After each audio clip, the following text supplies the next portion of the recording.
I'll give you next year's calendar and then you'll know ahead because I haven't have it. Good afternoon. This is Carol Garlow on Monday, June 8th in Oscoda, Michigan, interviewing Signe Fellows for the Roscommon Area Historical Society. First of all, we're going to start out with you saying the statement that the tape will belong to the Roscommon Area Historical Society. Just say that. This tape will belong to Roscommon Historical Society. Thank you.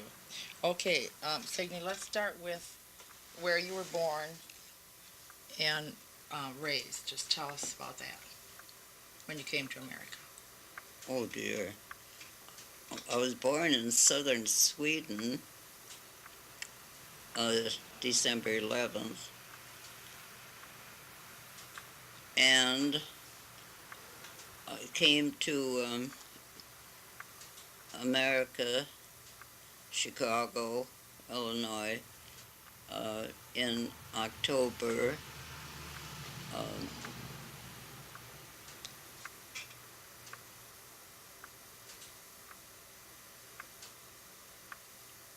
I can't really. I was I was 5 years old. I turned 6 December 11th, and started to school in Chicago in January. That following January. Okay, so I- what year were you born? I didn't say. I uh, entered the first grade at that time in January and passed it in May. Oh, wow. Not you remarkable. were smart already. Not really that remarkable because I'm all for education. If you want to teach languages or anything to children, the ages to do that is, between 1 and 5 are the most formative years of their life. And you'll always remember it because there's nothing else on your mind. And you start to school like any other child, wouldn't make any difference what nationality. You're going to learn what they're teaching that day, Sure. and that's what you understand. Did So you know English before you came to America? No, No. So you learned it no. in that school. And it was learned quickly. People used to ask my mom, how did you learn your English? She said, from the children. But she could spell better than most of them because I remarked and marveled at her letters when she write to me, because she loved to write and she wrote a lot, and she would use things like, I'm just sitting here philosophizing about this and that and the other Great. thing, She and had I'd good look it up, command of the English and language. and I think, where'd she pick up that? Look it up. It was right. When you came to America, then how many brothers and sisters did you have? I had, when we came to America, Elmer was 4, and Walter was 2.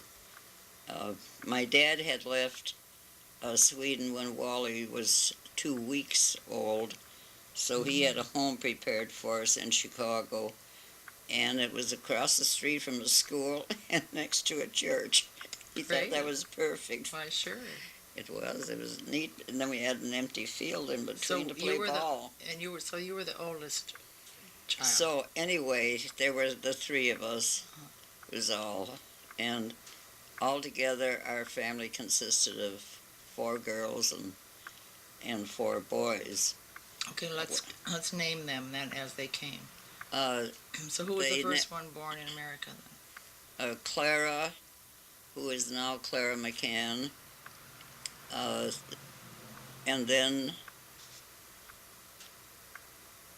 and then Oscar, and then Leonard, and then Ella, and then Pearl. I guess, was that 8? That's 8. Okay, got it. Great. Okay. And what was your mother's maiden name? I keep thinking Nelson. Nelson? Like we spell it today, Nelson? Oh, yeah, it's Okay. the same as any other language. The reason there are so many son names in the Scandinavian country is because they used to take your father's name and add son to it. Boy or girl, you were the son of so and so. But it's not a compulsory thing, and it isn't being done anymore. Do you remember still being in Sweden and the trip on the ship? All I remember is about my little dog. They bought me a dog when I was right after I was born, who rocked my cradle. Oh. And they couldn't touch me without talking to the dog. His name was Philip. And Cute. we lived in a sort of a courtyard. Our house was, and where he could run out the big iron gates and go up on the hillside, which we called a mountain, and jump over on the roof and lie down by the chimney. I'm going to close the door for the noise, okay? So when we were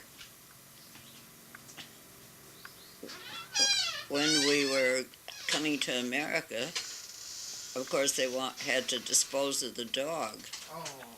And or find a home for him. Had to leave him, and he sat by the chimney and wouldn't come down, and because they wouldn't bring me out. So eventually, because I was holding up the parade, they just simply brought me out, and down came Philip. Oh. But it got pretty sad.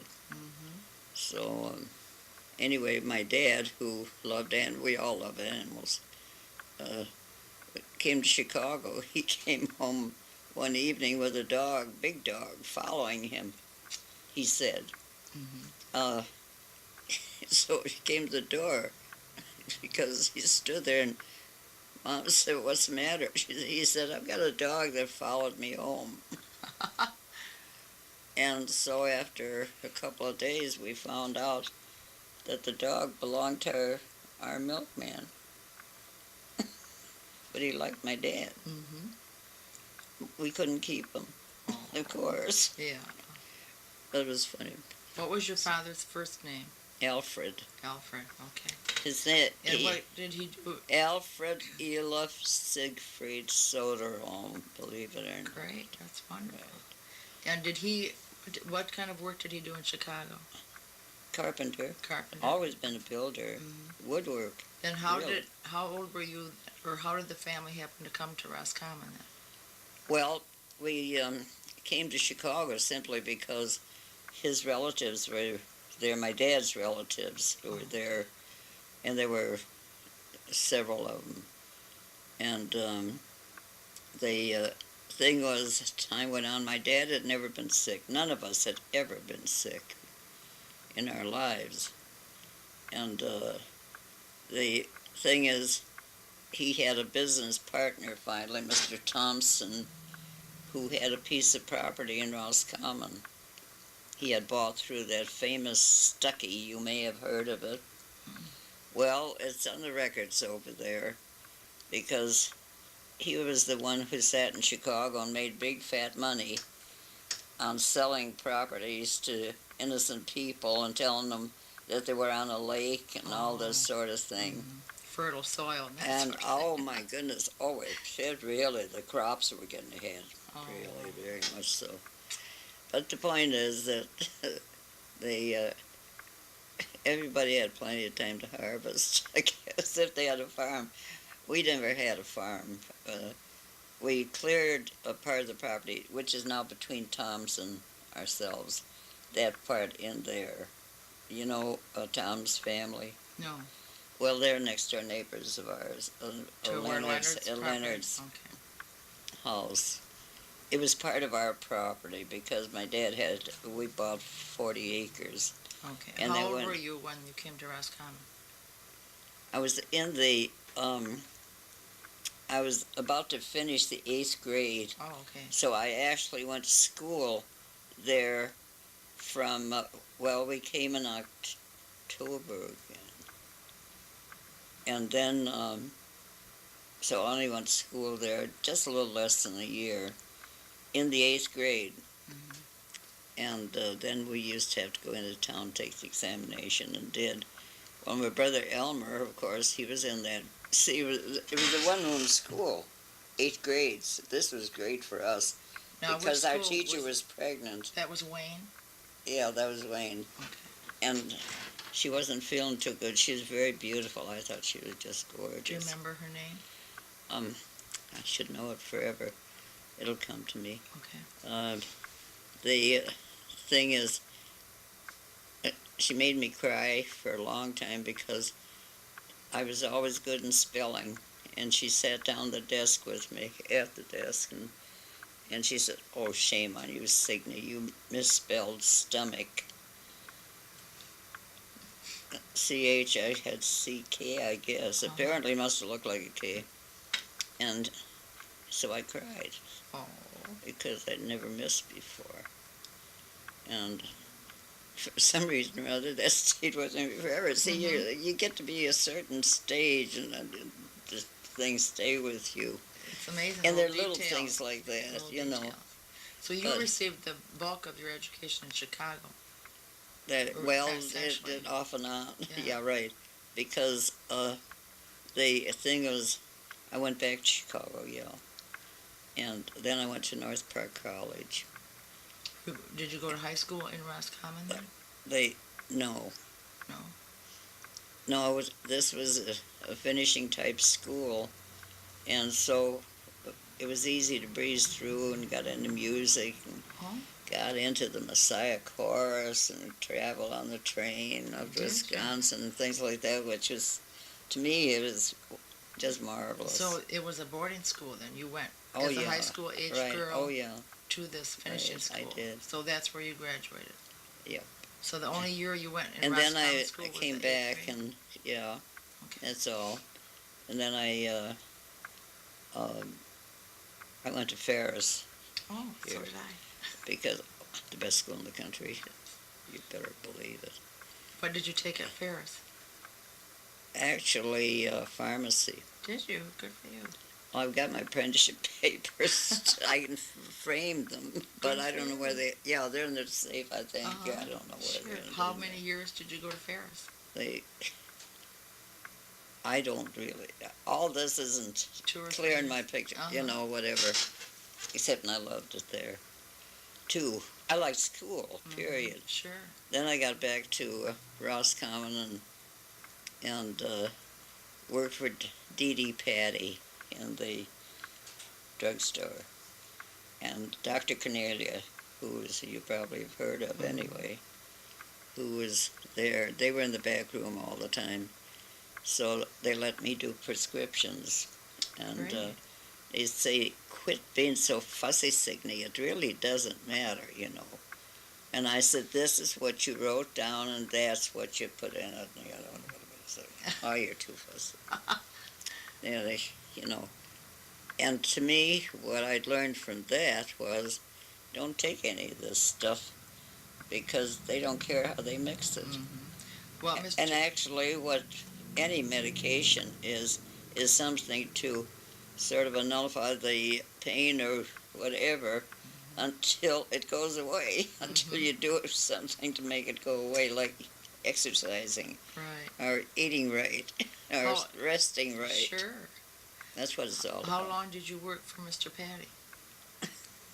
Those are questions that, Don't know. Like, do you think like 2 or 3 years, or? well, a couple, I guess, because my dad came in on the 4th of July this one time, and he said, "Come on, you're coming along." And I looked around and I said, "Well, I can't. I'm working." "No, you're not. Not today. The other kids are down on the beach, and that's where you're going." Good for your dad. And Patty was there, and he said, "Well, Signe," I guess he looked at him and said, "if you want to, you can go." But he didn't want me to leave. Because Patty had me coming in 6 in the morning. He finally wanted me to sleep upstairs in that old building alone Oh, my. with no facilities or stuff, you know, Oh, my. and nothing to eat either, and 3 miles from home, and, you know, I was afraid to walk in the dark. Oh, yeah. How did you get back and forth to your home, Walked. to work? Did you? Walked for years. Well, So did my brothers. Wonderful exercise. And so did Clara, I remember. And the thing is, well, we just didn't worry about it, didn't think about it. Just Now, when we you're- carried groceries home. Mhm. And Mom had 25-pound bags of flour because she baked everything, you know, and she Yeah. cooked everything. And we had all good homemade food. I bet you do. And the house always smelled of something good cooking Mhm. or baking. Now, that is Especially the same cinnamon house rolls. that Leonard had. That's your homestead. Yeah. Your sold it. father built that house? Yeah, my father and brothers. Elmer wound up doing an awful lot on it, practically rebuilding it, put 2 new roofs on it because my dad was gone, or dead. And the thing is, then Leonard was all, oh gosh, you go around, you just want to feel of the walls and the cabinets, and because everything was just so Smooth as silk. beautiful. And of course, I don't know if you know Mike. Mike and Sue Glover.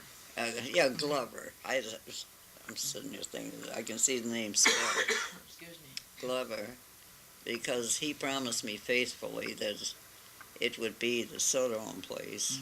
Or this is what he was going to do. I hadn't asked, and he said, yeah. The point is, the thing that I really want, and I've talked about it, and nobody seems to want to help me. The road down to our house there definitely is Soderholm Road, because we were the only people who lived there for all those years, and no one ever used that road from the neighborhood because they went across what they call the homestead and came out up at the corner on 1, and where Andersons are now, Leonard Anderson. And Alphonse Cederman married Esther Granlund, who lived on the other corner, the Granlunds, and they lived up there on the corner, but they've been gone now for some time. And they've got a daughter who is somewhere on the hill going over to Messiah Lutheran Church. I don't care so much about that part, but we walked it as kids all the time into school. So the road that the house is on should be Soderholm. Definitely. And then of all things, well, to begin with, when Mom was still here, and a sign goes up and it's Murphy Road. And Mom said, where would they ever get the name Murphy? No Murphy's ever been around here, even visited here, you know. I said, why isn't it Soderholm? We're the only ones who live here. No one comes here, just us. And they didn't use it because there was a bad place at the corner. The road was never fixed, never. And then there was one going west, which of course now I-75 goes right through. And what we refer to as the neighborhood beyond our property, that's where the first house on the left was Martinson, the one on the right was Anderson, Ocean Anderson. The next one on the right was Cederman, which they call Siderman now. I put a sign up there on that road against Siderman Road. Siderman never went down that road with a car or a horse even. The Sidermans, when they were alive, didn't have a car. They had some nice boys, Alphonse and Oscar and William and Everett, 4 of them. And they got an old car that we all took apart and put back together again. Loved riding on it. I know I liked to ride on the hood, on the fender. You had fun, huh? Well, anyway, and Ellen Johnson liked to ride on the other fender too. Yeah, we did. We had fun with the car. So, but didn't come up there because they said can't take us through that bad place. Oh, You know. bad spot in the road. So that I want that name changed to Soderholm Now, how are we going to do that? Well, we'll have to petition the road commission. Okay, can you do that? I don't know. I can find out. Would you do it? I'll Try it, ask 'em. please. Mhm. Because until when we came up from Chicago and how long, we Okay, lived on the Can corner you just tell me alone. what year you came up from Chicago? 19, let me see. I think it was about 1918, 19, there in. Okay. At the courthouse, my dad got his American papers, or there. Citizenship, you mean? Citizenship papers is what I'm trying to say. Thank you. And they in Roscommon, so there would be records. Ella, who lives out there in Oklahoma, worked at the courthouse for a long time. She would know and be familiar with it. And Warren, whom she married, Warren Logan, he was from Oklahoma. Oh. He graduated in college out there. But his father was with Sun Oil and was transferred to Toledo, Ohio. And so the Logans lived there, and when Warren graduated from college, he came back there, and they sent him to Roscommon. And we're glad he did, because he married Ella, and they have 4 nice children. Oh, how nice. 2 girls, 2 boys. And they... So Ella worked in the courthouse when she was still single? But yeah, right. No, she didn't work after she was married. She may, I think she did a little while, but not very long. And anyway, where was I? I still want that road change. You want the road change? Okay, we'll see what we can do. That's the main thing. And Leonard Anderson knows I talked about it, and Lottie Toms knows I've talked about it, and she says, I agree with you. And Bruce Phillips, they live down the hill now, on the road. And Oh, well, it's certainly worth asking about. yeah, those are the people. Sure. Tell me a little bit about the beginning of the Messiah Lutheran Church that your parents were involved in. Well, now there's something that my family, you see, it happened, there was no Lutheran church. They built a Baptist church down the neighborhood of Cedarmans and that group. They were Baptists. They came from the Upper Peninsula. They had all worked in the gold mines up there. And they all seemed to come together, and neighbors right down the road. It was real nice that way. And that's where my dad went down. It was my brother, and they built a church to help them for the Baptists. And the thing was then, when Wayne School was vacated, Louise Murphy, she was a member from a person, very nice person from Roscommon. Her dad was the sheriff there. Her sheriff was one of the 6 Democrats in Roscommon County. Laughed about it, and I tell it for this reason, that he kept being elected because everybody liked Bob. And the thing is that the last time he ran, he said, I'm going to run on the Republican ticket because they elected me every year. Oh. I thought that was sweet. I thought it was cute. Sure. Anyway, and which is what happened. Sure. We didn't want to lose Bob. That isn't all. People used to go out and violate gently, I called it, to get arrested in the fall so that they could go up to the courthouse and live because May Murphy was such a wonderful cook. Oh, for heaven's sakes. Isn't They that did. something? Really? And that was there's a lot of stories in this, really, Sure. and I mean, and these are true. Sure. So anyway, well, that was Anna's part too. Well, But your mother had a great deal to do with starting the church, didn't she? very much so, and my dad. They were both Lutheran and American Lutheran, like Mom said, not the Missouri Synod.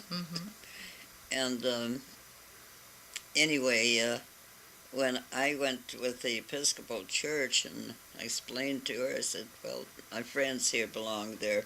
She said, that's fine, as long as you go to church. Remember, there's only one God. And she said, but I am an American Lutheran. And I said, we know that, Mommy. You know that. Most of the family are too, and they all are. Mm-hmm. And on top of that, when the church got going, of course, even their minister at that time, which Ella will remember well, uh, is that he was down there. I remember going down there one evening late with my mom and dad because I came over and I wanted to see the church, what they'd done.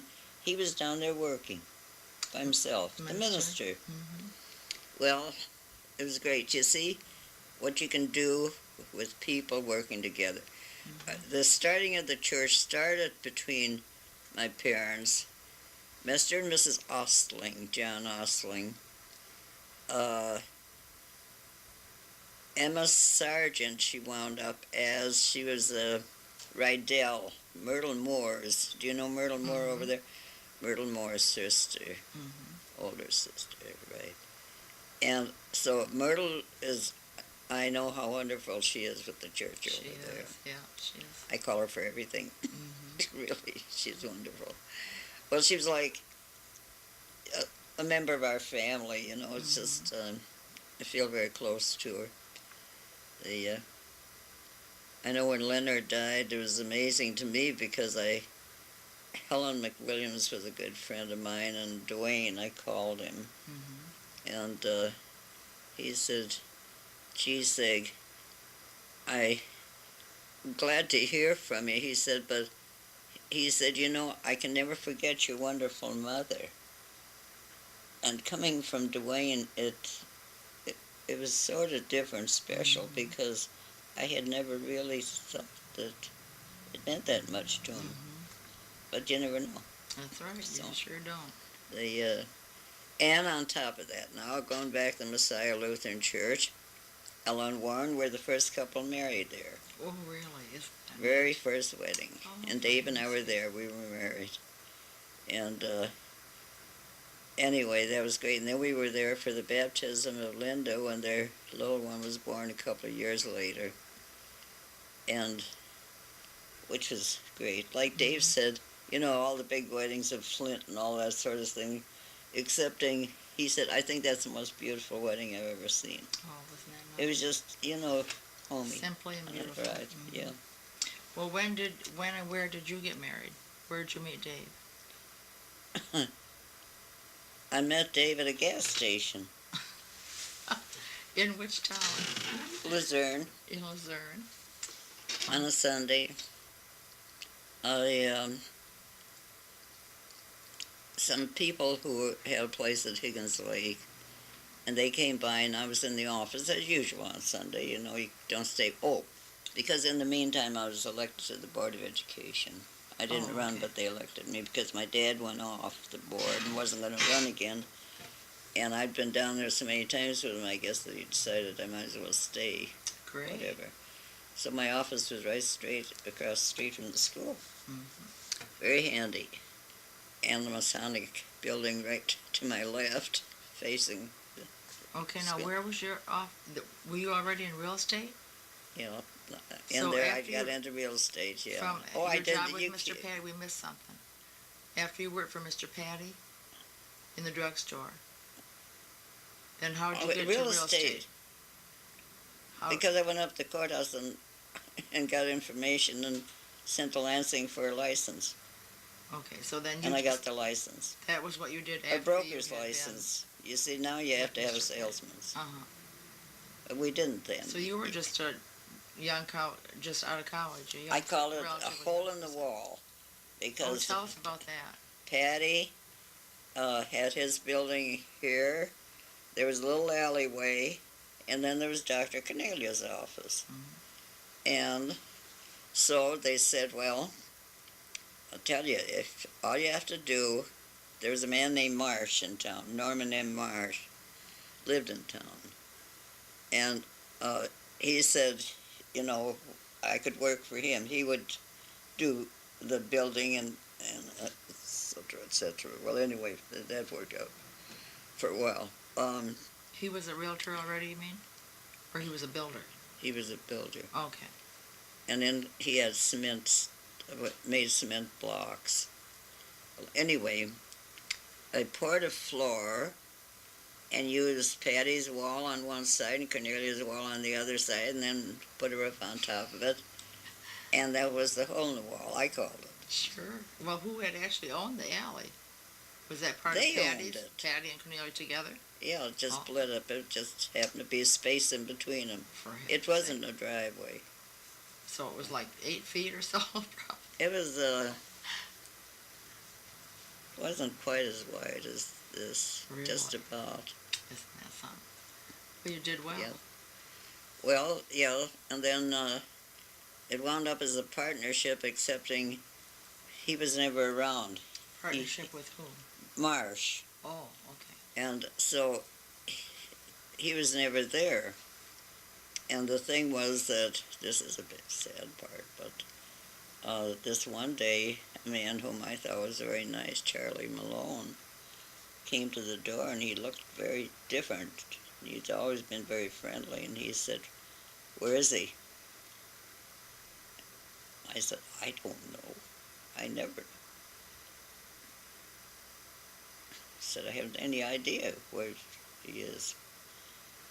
"Well, I'll find him." What he did, he went back to their house just out the edge of town and took his life. Really? And May was one of the people, his wife, whom, what's his name, had his eye on. Oh, dear. So, anyway, and he had it, Ashley, his wife, was lovely, really, his own wife. Mm-hmm. And he had a son and a daughter. The daughter's very much like him, but the son, Keith, was just a dear, really, very nice. Was Charlie put in jail for that? He killed himself. Oh, he killed himself. I told you. Oh, It's tough. With the okay. Really. Oh, that was a shame. no, he took his own life when he Oh, got I there, and he see. left a note, but no one ever got to see it because she got there and got it. Mm-hmm. So I didn't want to know any part of it. Outside that I asked nothing. Mm-hmm. But in the meantime, a Bert Orchid was there, and he owned the house across from the school at the other side and across from Gilmore's. Mm-hmm. And then there was my space, and then the Masonic building, which was used as a Masonic building to begin with, and they bought it. And in there, they put in a model cabin of pioneer log, made in Roscommon. Oh, neat. Pioneer log is a turned log, solid log, tongued and grooved to go together, where you can run your lines. Well, anyway, Bert said, "I'll sell you that office very cheap, Sig." And you move down. It's a 3-room building, and it was adorable, and had a fireplace. Oh, neat. Anything I have has got to have a fireplace. Well, anyway, the thing was, I was happy there. And I just simply moved out of the hole in the wall. Of course, the mister there really got wild around town about how I stole everything and walked out. And I said, "It's right down there." Had all the insurance records up there. He never wrote a policy. I did. So the agents came and they said, "We're staying with you, you know." I said, "Maybe I don't want it." They said, "Yes, you do." And I said, "Okay, I do." So you became an insurance agent also? Real estate insurance and construction work. Wow. Because then I represented 2 log companies. I got, on top of that, I got Airlock Log in Grayling. And that was great, too. That's a tongued and grooved, that is a hollowed out log, figuring the center of the tree rots first, and you can run your lines through that way in your water pipes. So Well, that wasn't I have two different ones. I said, well, you take your trash, you can have this or the other, you know. Now, Signe, did you do this before you were married? Was all this before you married? Part of it, yeah, Mhm. right. Okay. So then, with that, I had, these are Fenestra steel sash. Oh. I used to sell these. And then I had Superior heating units, fireplace heating units, and they call them all, just a heater or whatever they want to call them. But that's there's another name. What am I trying to think of? A common name. Oh well, it doesn't matter. Fireplace. And I used that a lot. Then was Mr. Marsh still in business with you? No. The building part of No, it? no, no, no. When you no, went no. to that new building, it was just Oh, you? no, I had left. Yeah, Okay. definitely. I just simply went up. His sister, Alice Marsh, was the township treasurer for years. She was very, very good, and she was very nice. I went up and told her, I said, he's never there, never does anything. She said, I know. I don't know how you put up with it. I said, I'm not going to. I'm leaving. And I told her where I was going, and so it's all So you did all this Yeah. you were on my in own. business on your own? On my own. So You have to do it that way. You were just a wonderful So entrepreneur. So then, on top of that, I got the log furniture, which I have. I think you're sitting on one of the benches, and there's and which is made in Sheboygan. I represented them, sold all their stuff, and then I got Habitat Furniture in Bay City, and that's a more finished project. And anyways, a little more expensive. Was that a B? Oh, well, sometimes one gets in here. Well, anyway, well, I had on top of that, I had a rubber elbow because no matter what came up, I said, I think I can do it. So you wind up, and that's what I'm doing today. And that's how you got on the school board. And that's how, oh my gosh, I spend more time on that. Charlie DeWale is president of the bank. I said one day, I went over to Bruce Rutledge at Ace Hardware. That's where Glover's is now. I said, we need a Chamber of Commerce here. He said, I think it's a good idea. And I said, well, then start one. And he said, you do it, and I'll come. And I said, okay, we'll call a meeting. So he said, well, see if you can get a few more members. So I turned right around, went up to the bank, and got Charlie DeWale, and he said, geez, that's okay. Yeah, let's do it. Fine. Went across the street, Harry McConkey in the drugstore store. Okay, fine. Backed up to him was Claude LaRock, the lumber company, went over there. He said, fine. Went up to the courthouse and got a hold of Ray Knapp. He was county clerk, register of deeds. He said, great idea. So we called a meeting in my nice little office and at Chamber of Commerce. Great. I got to be secretary. Natch, he said, well, this is headquarters. Well, they were nice about it because they worked at it. Came to meetings anyway. So was that still in the 1920s when you started the Chamber of Commerce? Oh, no, that was... Later? Yeah, it was... Yeah, it was the 20s. Sure it was. Yeah. Where am I? I was in the 1919, come to think of it. No, this is the 20s, right, yeah. Would have been the 30s. Yeah, if you it came was in to Roscommon. Anyway,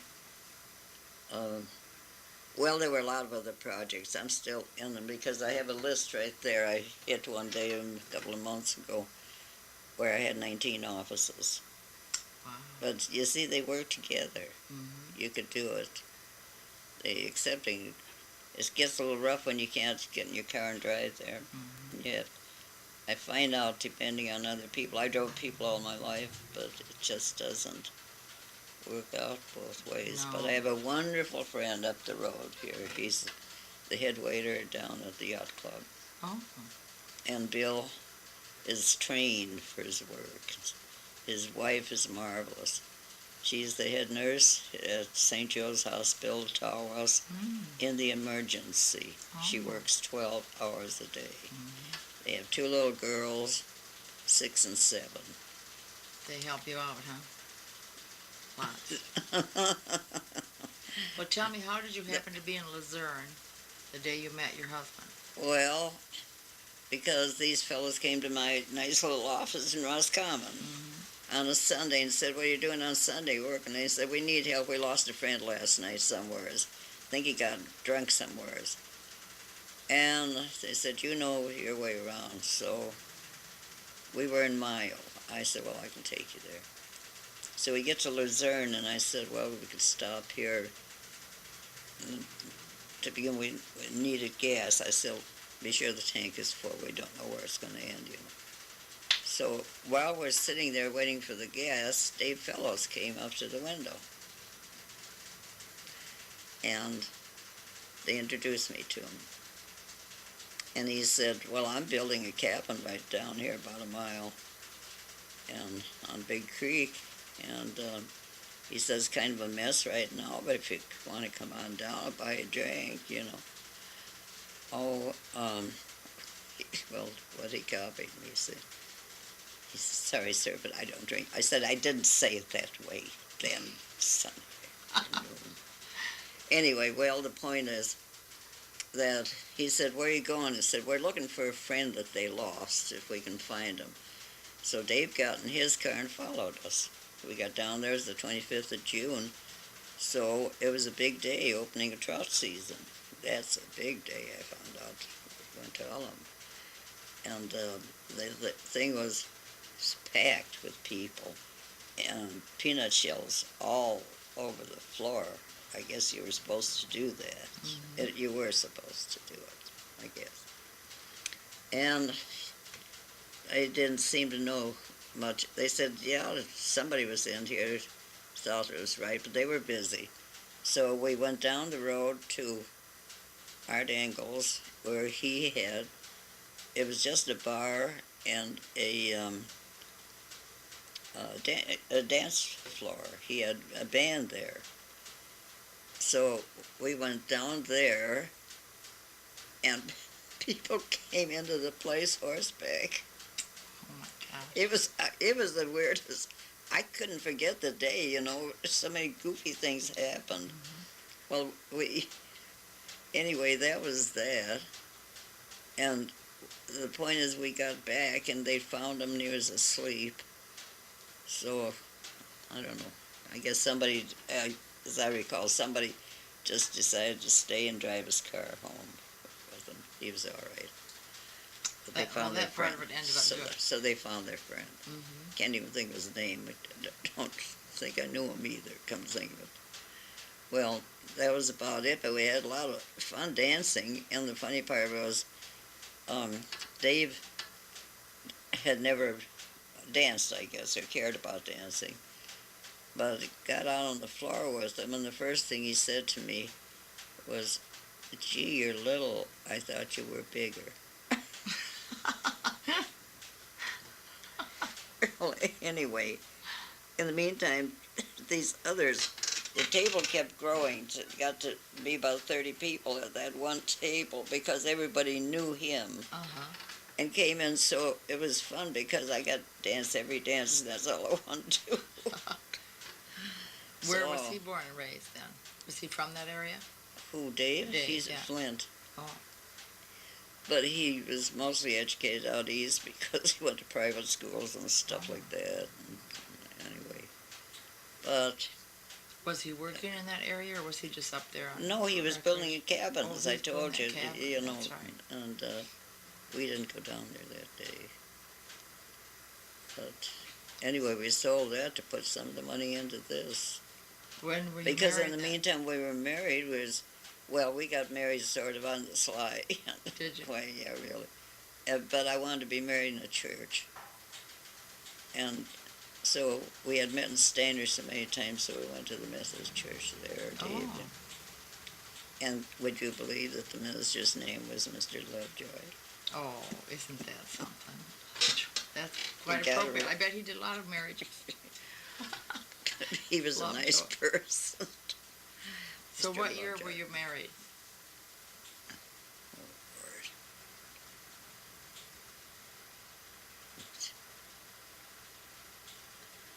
I'll I'll get to all this one day here. Okay. Oh, After you were married, then did you keep all your businesses going? Or did you move well, someplace? Move away let me see. I'm beginning to get into the break here again. I met Dave, and then finally, when we were married, we drove all around the state looking at properties. Of course, I have to live near water. I was born just practically on the shores of the Baltic Sea. Mhm. It makes a difference. And the thing is, and Dave loved water and loved to fish, and we both did.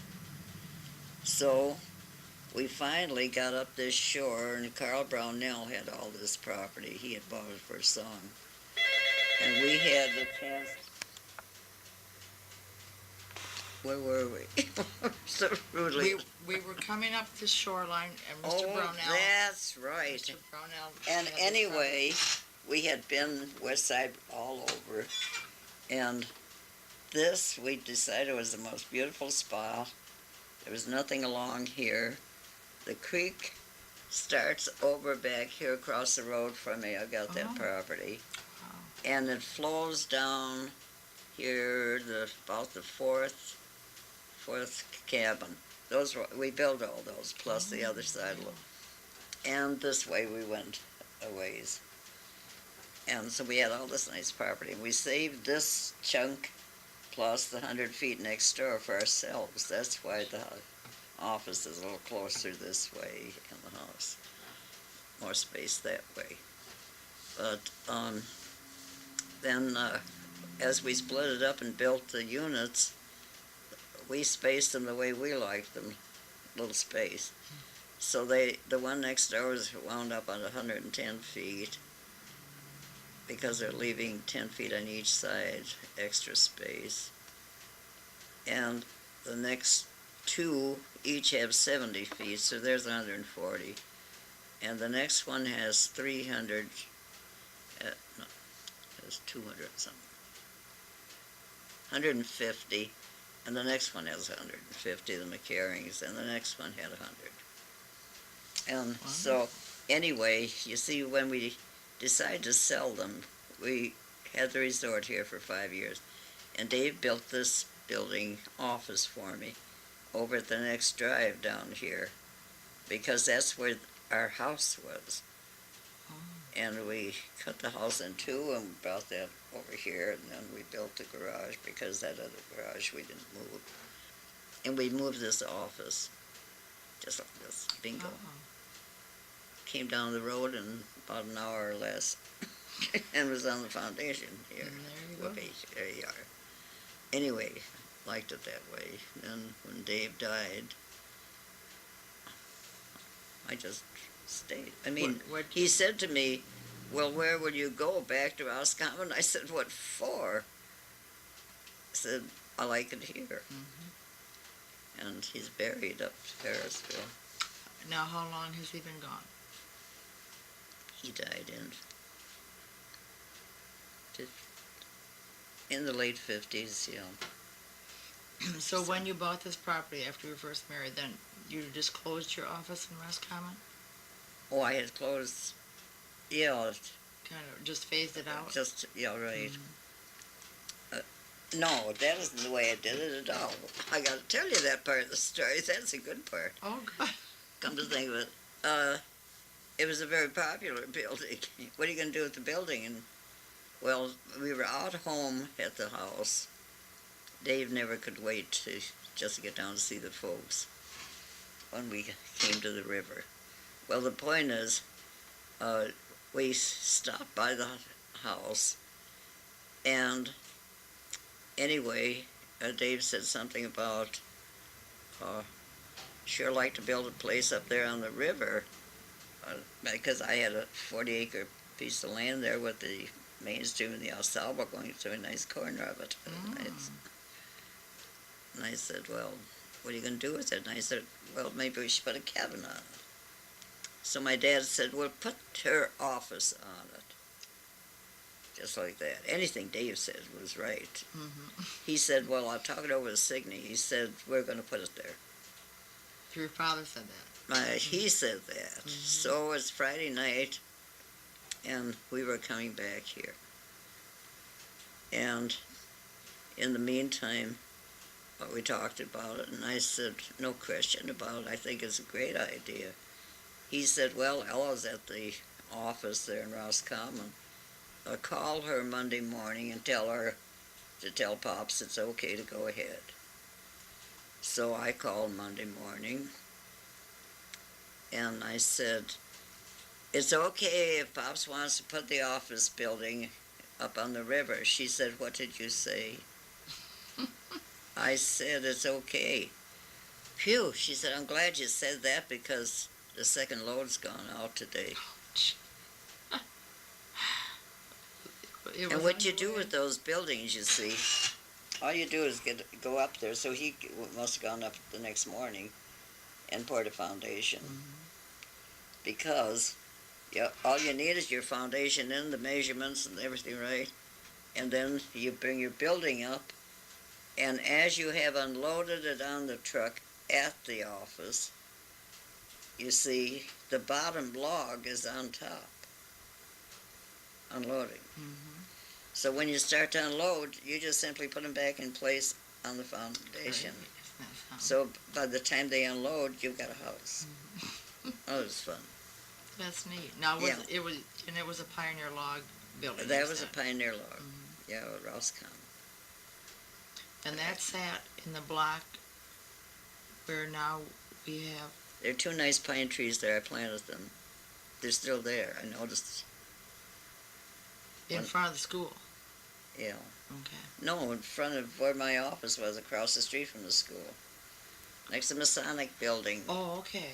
In between There's that two big and blue spruce pine. Okay. Right. And I had those in front of my office. Oh, wonderful. Well, they were there the last time I I'll was appreciate them a little more. Well, be kind to them because I love blue spruce. Yeah, and the carriage house is now back there behind them, like I think the carriage house to that Mr. Orcutt's building. Oh, really? Orcutt house. Oh. Or a garage or... Whatever it is, I don't know. Yeah. No, because Peg Ingalls and her husband lived there a long time. Dear sweet little Peg. She wanted sisters and brothers so badly, and she was the only child. Yeah. But Charlie came over here one time when he had called me and was I going to be home? And I said, yes, of course I'm going to go if you're coming. And what he came for is he and Bess had bought the property there in town down by the creek going up to what we used to call Vinegar Hill. And I had the property along the creek. And he was interested in it, and I said, oh gosh, Charlie, I wish I'd known just a few weeks ago. It was very recently that I'd sold it to the people on the other side. Oh.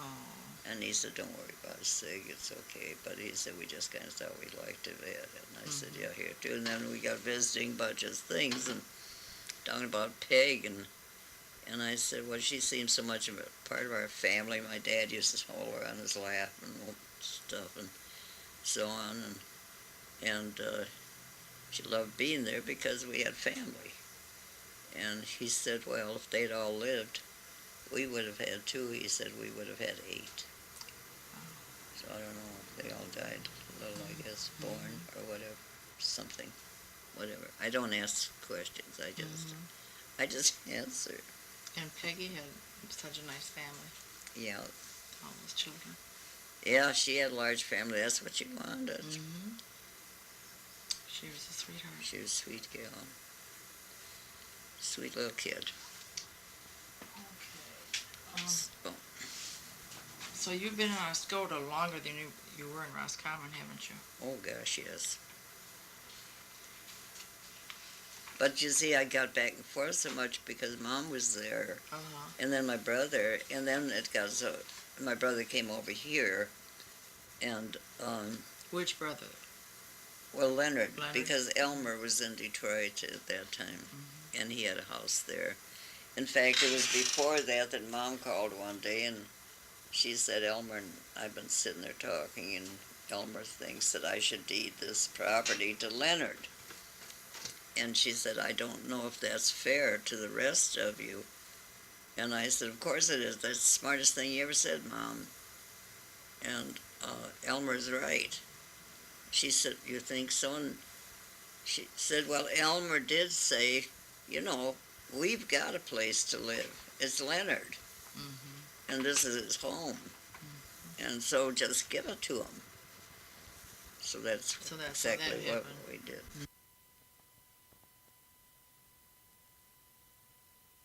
In the 8th grade, when you went into Roscommon, you walked to school. You sure did, over the hill. Then, when you came back from Ferris, did your family have just horse transportation, or did you have a car by No, then? we had a car. You had a car. It was called the China Cabinet by the people in the neighborhood down below. There's Soderholm and their China Cabinet. Oh, gee. It was an enclosed car, Oh, for heaven's sake. and that was different. Oh, no. I'll never forget when they came in and met me at the station and had the car. Oh, how exciting. And I had driven a little bit in Chicago with some friends from the church there, and this Ostrander was an awfully nice fellow, and he had taught me and let me drive. Oh, you already knew how to drive. Great. You had to know how to drive, Mhm. for goodness sakes. Anyway, it was, so here they had the car. I did was driving. Oh, Pretty boy, exciting, the huh? car. Yeah. Yeah. Then, did your younger brothers and sisters, did any of them graduate from high school in Roscommon? They all, they, yeah, they all did. Couldn't Did they? think of it. Mhm. Yeah, okay, talking about Elmer, which I did way back, is that, you know, an open school like that with Louise Murphy, and she wasn't sure when he said, I'd like to take that examination. And she said, well, you need another year. And he says, no, I've been listening. And so on. So anyway, Carpenter was our superintendent of schools, and I was in town, so I went up and talked to Carpenter myself, too, and my dad had been there and said he can take the examination. He said, I need him to go to work, you know, after all, too. Mhm. So the point is that between us, they allowed Elmer to take the examination. He passed. Great. So then he So started. at the end of 7th grade, he passed the 8th grade examination to go into high school. Right, he didn't go to the 8th grade because he already had it. Isn't that great? So the point is, he went to high school, and they referred to him as Little Elmer, and a man doesn't want to be called Little Elmer or Little Man. Little anything. Little anything. And that was kind of sad, but anyway, he went. Because they all loved Elmer, it was the thing. Our neighbors so much that we were not allowed gossip at our house. There wasn't any. Like my parents said, what we do is our business, what other people do is their business, and we just don't talk about it ever. So Elmer came home from Anderson's one day that they wanted him. Said, can't have him, he's my brother. And the point is, Elmer was laughing, and I said, what's it all about? And he said, well, Mrs. Anderson asked me today what side her, I don't know if it was her liver or lung or what was on, or her heart, I guess, maybe it was her heart, was on, and he said, and I told her. And she says, well, oh no, Elmer, you're wrong because my pain's on the other side. And we thought it was hilarious. I still do. And my dad said, you don't talk about other people here. So, of course. So he was strict. So it became very significant to us that we didn't gossip. And you always tell the truth, and that's is what works. We find out that's right. You just be honest because you can't get mixed up when you're honest. You just have to tell it like it is. That's true. And if you try to lie about it, you're going to forget what you said. What did I say?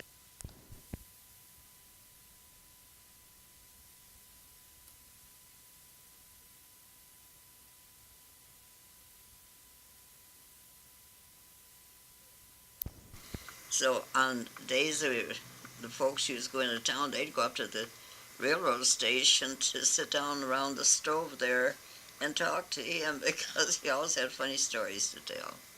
Seemed that's like. neat. And if any of us were along, we went too. Except I was seldom there because I was out on my own. Well, anyway, the train station, of course, you see, was only Patty's building and the railroad track. And then, Oh, when you looked out the window, you saw the train station because the other buildings weren't in your way, were they? Is that what you mean? It crossed right there. It's the street right there. I was the second building, the alley. You were the alley, right, and the train station was down a block. No, it was right there. It's right where the station, where the railroad track is.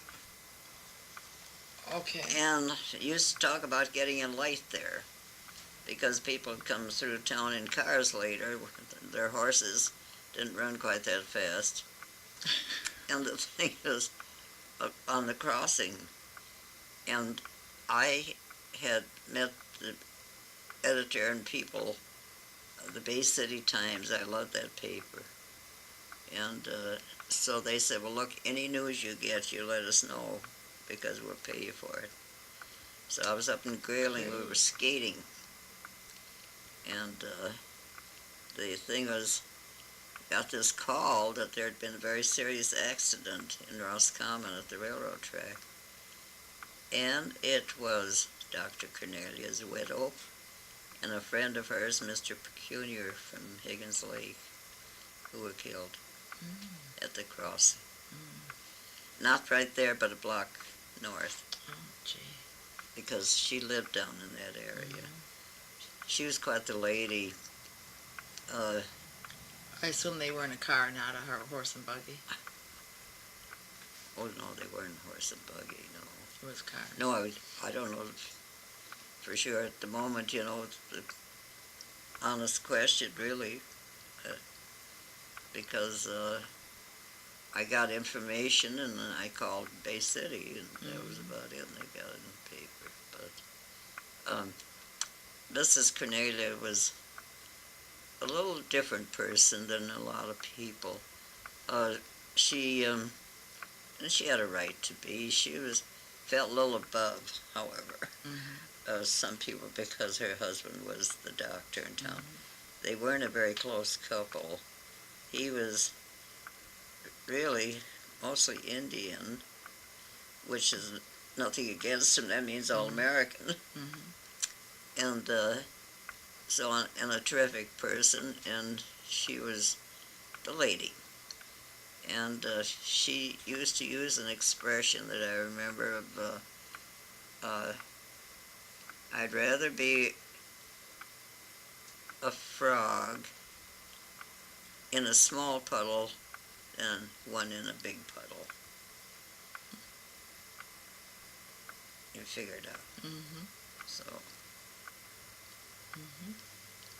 that was Mrs. Cornelia. What do you remember about the Gallimore boarding house? Well, I wasn't in it a great deal, but I knew the couple. They were so sweet and dear. And I used to see them in the cute little buggy, which I loved, and I love horses, kind of thing, but prancing down the street. And they'd go and meet people at the train. You know, they used to. They didn't do much of that anymore, you know.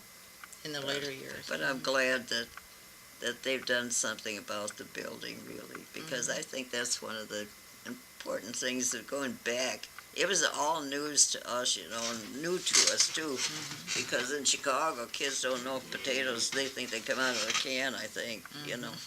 Really, you're not kidding. So did you ever have dinner at her?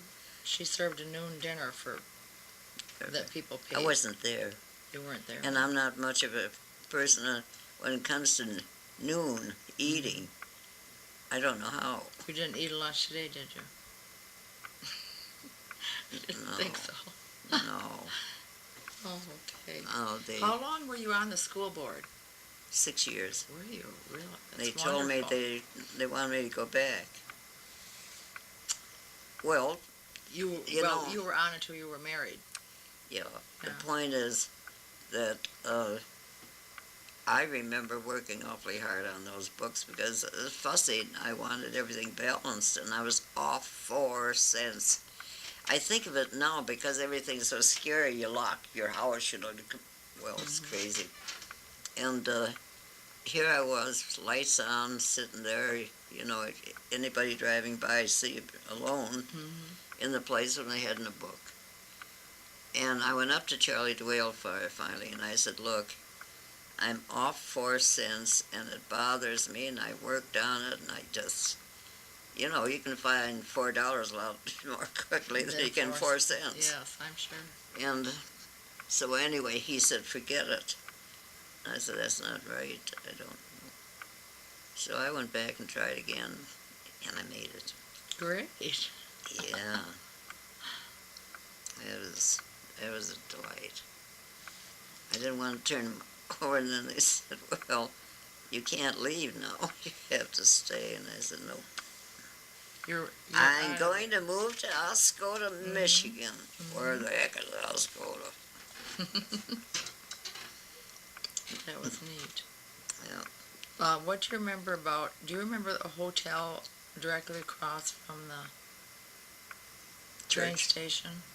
Oh, that would have that burned in 1910, so that would have been before you The Colonial Hotel. moved up there. No, it was a different The one. Roscommon Hotel. I don't even remember what the name of it was. Well, that was up from the railroad track from where I was. That was up the second block on the Okay, that corner might on the be- right-hand side. Okay. A large building. Yeah. Do you Yeah. remember when it burned? Do you remember it burning? Well, I know about You it. knew that it know, burned. I get the paper, You but weren't there. they. Okay. But I was gone a lot because we traveled all over. We were everywhere, You and David traveled a lot. all over. Great. In every state in the Union, Really? Canada, Europe, islands, Oh, etc. wonderful. Yep. And with it, I had my little file and things. We had mail forwarded to Paris. Everybody's wonderful about it. That's great. It was crazy, but it was fun. No, we enjoyed it, and we had a chauffeur over in Europe, Charles Zick, and he was a delight. He was wonderful. Dave went down this one morning, and I was trying to think of where we were. It seems to me we were San Antonio, but to make some reservations. Oh, we were in Europe. We were in England we were in Switzerland because he went down there. At the desk was this man standing there, and the fellow, Dave said, you know, so the fellow behind the desk said, "How would you like to have a chauffeur take you down to Cannes?" And Dave said, "That'd be great, you know, if you got the mullah with you, and whatever." And he said, "Well, he's standing right there next to you. His name is Charles Zick." So Charles said, "Yes." He said, "I live there, really, and I'm on my way back right now. I'd be glad to take you." Great. He was the greatest. He had his history down pat. We tried to get him even to come in and have lunch with us or something. And no, he went to the kitchen. Well, of course, I know where he went to the kitchen. No, but then it was the thing of talking to him, you know, because he was a delight. He spoke several languages fluently and no problem understanding Charlie. And the thing is, he could explain everything to you wherever he took you. Are you interested in seeing this? This is so-and-so, and it's a history, blah, blah, blah, etc., etc. He was a delight. And you know that I heard from him until about, must be 2, 3 years ago now, Really? since he died. Oh, All those years, for heaven's sake. he said, I keep waiting for you to come back. Oh. And he said you would one day. Just get busy, Charles. That's how it is. And then when he died, I got all the information from his Did you? family. Mhm. Yeah. Mhm. But he actually did live down in town. They, Now tell me what kind of work did David do that you traveled a lot, or did you just like to travel? we just Because liked you were to travel. adventurous. We did. Oh, okay. Plus the fact we could do it Mhm. together. Oh, that's neat. And like I said, I just So when took- you moved to Oscoda and you bought this property and set up the resort, that was your livelihood? The well, resort? we did have something to do, you're right. Except we did for 5 years, and we put it up for sale, and our customers bought them as Oh. quickly as we did. So, Oh. because Dave put prices on them, they gave them away. Really, they. All right, didn't matter. Yeah, well, that was very But- good. The point is that we got nice neighbors. We knew who they were. They were friends, Sure. and so on. Still. That made it real nice for you. Well, you were next door is Dale. That was their son who was in college when his folks were here. Dave, they just met him once, and that's after we got back from the hospital in New York, where we'd been for 20 months, where he had his voice removed. So Oh, he, yeah. he couldn't talk. And he didn't really want to see anybody, but Rhoda and Raleigh did meet him for a little bit and wanted to buy the property. Dave was very hesitant about it, but then he knew he wasn't going to make it. I found out. And so the point is, we were released in New York, said, fine. And we got back here, and it was January. And we started into town, and Dave got around the corner here, and partway he said, I can't make it. So I said, just move over. So we went and got what we needed, and then came back, and he said, I think we're going to have to get back to Daytona. And we had a place on the ocean down there that we could go to. So, and there were friends there. So we got back down there. We got as far as Nashville, Tennessee, and he had a horrible bleeding spill. And got him to the hospital, and the doctors told me afterwards, they said his count was down where he was dead. But he made it, he said, but he made it because he said you were standing where he could see you. And he said he tried so hard. Well, so we had to call his brother Chuck in Flint. We had our dog too with a basset hound. And so Chuck came and took the car and the dog and met us in Daytona. And we flew and brought the nurse with us whom we had. She had never been in a plane before. She never got over it. She was so sweet about it. She kept writing about it, how wonderful it was. Oh, that's And nice. she stayed with us for a while, and so we wouldn't need her any longer. And then the night before he passed away, we had been out looking at a place on the ocean just a couple of doors away from us on a corner that we kind of liked, and thought, Dave said, I think we'll buy that. And so we're trying to arrange furniture that we had and stuff and things, and where are you going to do this? And anyway, the thing was that night at 11 o'clock, he hemorrhaged again. And instead of coming to 403 Atlantic Avenue, they went 403 south of Daytona and didn't get there. Finally got to the hospital, Halifax Hospital, Daytona Beach.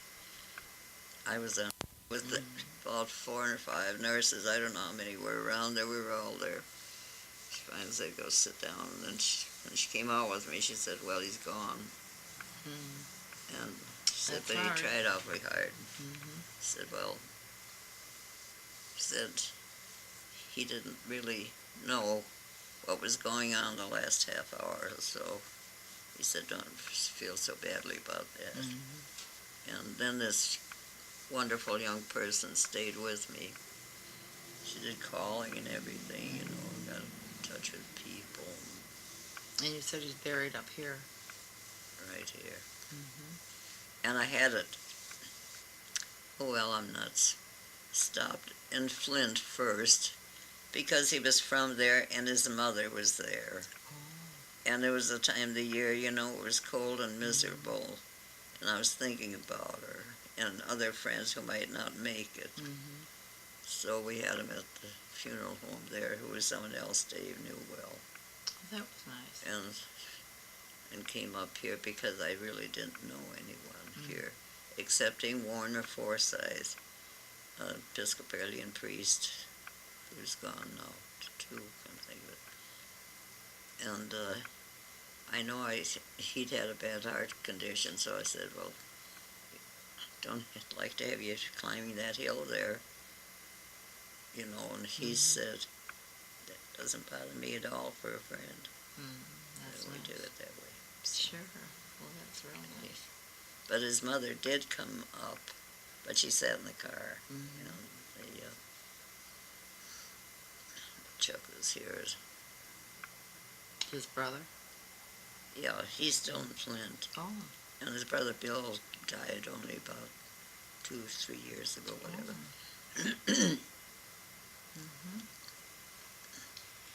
Okay, well, let's see. You think we've covered? Oh, let's do a little piece on Mr. Durant. Oh, heavens. Do you think we can do that?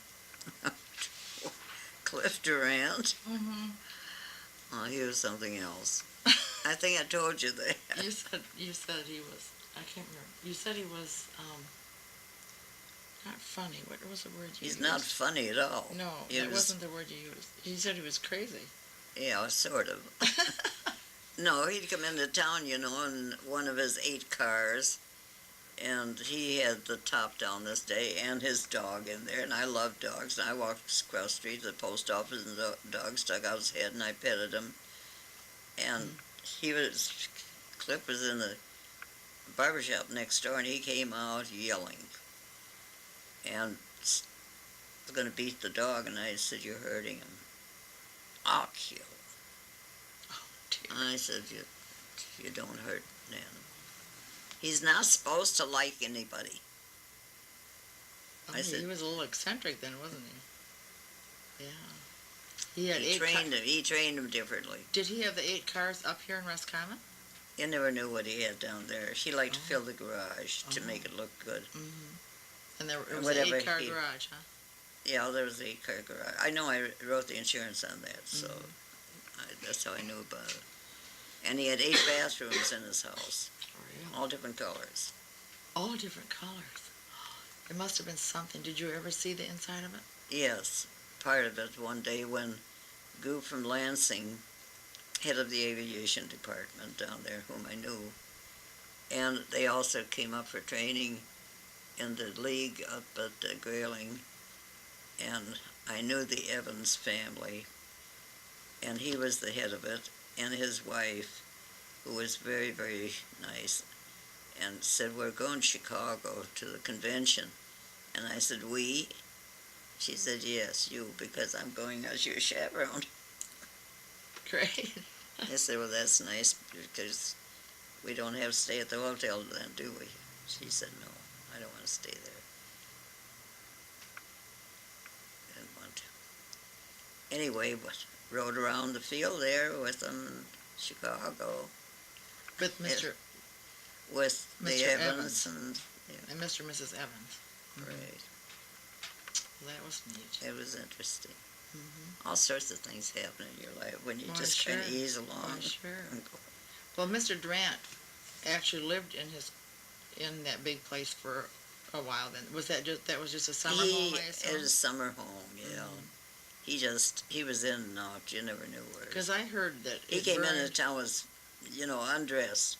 I mean by that, in his pajamas and a bathrobe on, unshaven, looking horrible. Mm-hmm. Come across the street in my office even. But the place that he built on the river was just to be his summer home. I don't know what he thought it was going to be. Oh. Show off. He never had to earn it, so why not just spend it? Yeah. I guess. Was that built by local? Did I don't local know. people get jobs from I that? really don't. Don't know. Never kept track. I never did. I didn't want to go near it. Did you write the insurance policy for the house too? Yeah. So you knew I what kind brought of the agent and knew what it also was. the company agent with me. That need help. Didn't want to go alone. I don't know. Yeah. Not there. Not there. And you said once that he had his airplanes. He had an airplane. Do you remember what kind of airplane it was? No. Was Didn't it? care. No. Pardon me. Why? No, because I said, would you be interested, because I had that property there in town, in Oh yeah, tell me about that. a landing field here. Yeah, you were instrumental. And in he says, that. no, I'm not. He said, if you have it out next to the golf course, I'd be interested. And I said, forget it. So, anyway, that was that. And then the people in Roscommon said, this has got to be the Durant Airport. And I said, no, it doesn't. It's not going to be. And so it was called the Roscommon Landing Field. Roscommon, yeah, right. And that was south of the. It's over where Sternals is now, and South of that. Or, it's that big field. There wasn't anything there. yeah, it's all grown up with I trees know, now. it's all Yeah. buildings on the other side where the creek runs through, Robinson Creek. So at the Roscommon Landing Field, did they ever build any hangars or anything? Was it just a strip? No, it never got to that point, just strip, Just a just a strip. landing strip with, kept up for, but there wasn't that much going on. And then I moved. And did the strip belong to the village then, didn't it? Or who owned it? Well, it was sold. You see, Marsh was in on that, and I don't know. The same Norman Marsh that Yeah, was the builder? right. So I don't know. No, he didn't do anything about the landing field. He wasn't interested in flying. But through Evans, he brought a group up So for the day. Okay, Mr. Evans from Lansing was. Yeah, right. He was part of getting this landing field Right, established. he's the one who really got it. Yeah, I couldn't have done it. I just had word, said it'd be nice. He said, well, get it. And anyway, that's how it happened. And he had Upside Down Beetle there, I remember, because he's the one I flew with. What's that? An upside down beetle. Well, his name was Beetle, and we called him Upside Down because that's the way he flew. Oh, jeez. So, anyway, I went up strapped in the other seat, and he said, where do you want to go? And I said, over Higgins Lake, and I want you to fly upside down so I can find the island. There's a sunken island there, I saw it. Oh. It's south, down in the drop, south. It's there. I got to see it. So with that, Charlie DeWale and his wife, Bess, were standing near my folks when all this was going on, and Mom heard Charlie say, oh my gosh, Signe fell out. Oh, dear. Until I jumped out of the plane and said, oh, you're all right? Oh, yeah. But somebody said you fell out. Oh, well. Oh, gave your mother a little start there, Well, I'd I say. didn't want her to get worried. Yeah, I didn't want her to know I went up, but, but she knew, huh? well, she Well, that found had to be out. fun, though. Was that the first time you were ever in a plane? No, No, you flew a lot. no, I'd been out in a plane through Evans, and when they were here in the summertime, at Grayling, uh, got to fly around here and up Alpena and along the shore and places like that. But this one day we had plane trouble and landed in somebody's cornfield up there, Oh, my just goodness. north of Harrisville, back in. Gee. But no problem. Well, that's good. No one hurt. Uh-huh. Uh-huh. He was good. Mr. Evans was a state official, right? Right. He sure was. Yeah. They were nice. He and his wife. They were good to me. I was going to ask about other businesses in Roscommon. You remember the Gallimores, and you talked about the Rutledges had the hardware store, and McConkey's, Yeah. and LaRock. Harry finally married Irma McConkey, and why she ever married Harry, nobody ever knew. But she was a very good teacher in the school there. Mm-hmm. Okay. Did you and your family go out to Higgins Lake frequently? Oh, yeah. Yeah. We had a spot at Garish, for Garish Park, the township, the closest to what we get to. That's why that street in front of Leonard's and our place, now Pine Woods Drive, is correct, because we used to walk that straight down to Higgins Lake. Oh. We didn't go right to Higgins Lake there. We went straight ahead if we were selling berries that we picked. Oh. And but if we turn left right there at the schoolhouse and just go over to the left just a little bit and down, then we were in Garish Park. And so that spot was always Which there. schoolhouse? What did they call that schoolhouse? I remember one time being with some conservation officers, and we were brown bagging it because I was trying to show them some lines and some property. And they said, "We're hungry." And I said, "We've got to eat by water." And after all, Michigan's full of water. So we finally got to that schoolhouse, and Mert McClure was in the bunch, and she said, "Stop here and I'll pump water while we eat. I'm hungry." That was the water, huh? That's the schoolhouse. What the heck was it? It was called. I can't think of it. I just can't think of it right now. So And I don't know enough about to help you out. I will sometime. You'll think It's of it. 3 a.m. probably. I said, well, Okay, well, I think we've done real well. We can, if we don't have anything more, we can stop anytime and try to think of what else. because Bill's going to stop out with my mail. Oh, is he coming soon? Okay. He probably is picking up the kids. I don't know what time it is. What time It's is it? 2:45, so we're just about Oh. finished anyway. Oh, well, that's, he doesn't pick them up until after. So. Okay. You were on the school board in Roscommon. What other community service type things were you involved in? You were active in the church?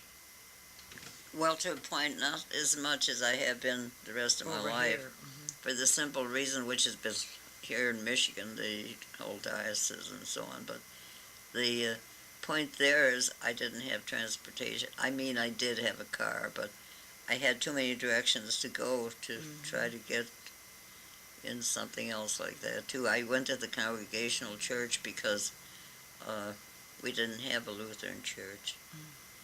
And because I remember singing in the choir up there, and Well, all the time that you had your business in Roscommon before you married David, did you still live at home with your folks? No, Or I you- rented a did you live place in at town? Higgins Lake.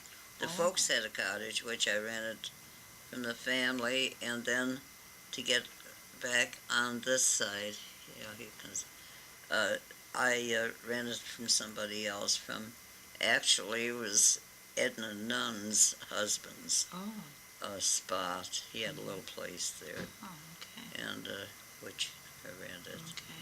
Well, we thank you very much for your time, Signe. It's been very interesting. If you, and if you think, Oh, you locked the door, hon. oh, I did. If Just a minute, Bill. we'll let you Well, arrive, come on. That's Carol Chalger. She locked you out. We're still Bill recording. I'm Tate. gonna just Bill Tate's going to be Stop the this. new restaurateur in town. How do you do? nice Nice to meet you. Let me stop this. Put my glasses on. Thank you, Signe. You did great.